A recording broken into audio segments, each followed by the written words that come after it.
आज mini blog जरा लेटच चालू केला. लसूण सोलून ठेवला. अशी कामं जर आठवडाभराची करून ठेवली ना, तर बरं पडतं.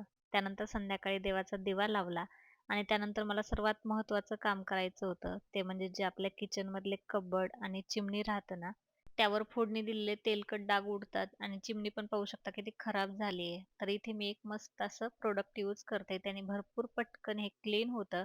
तर तुम्हाला पाहिजे असेल तर कमेंटमध्ये लिंक म्हणून टाईप करा. त्यानंतर इथे पाहू शकता नंतरचा इफेक्ट किती सुंदर असा क्लीन झालेला आहे. अगदी सहजरित्या हे डाग क्लीन होतात.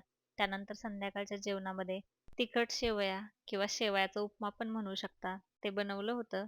त्यानंतर संध्याकाळी मस्त असं जेवण झाल्यानंतर दिवे स्वच्छ करून ठेवले. तर हे दिवे तुम्ही पाहू शकता किती मस्त निघलेले आहेत. ते पितांबरीने मी घासलेले आहेत.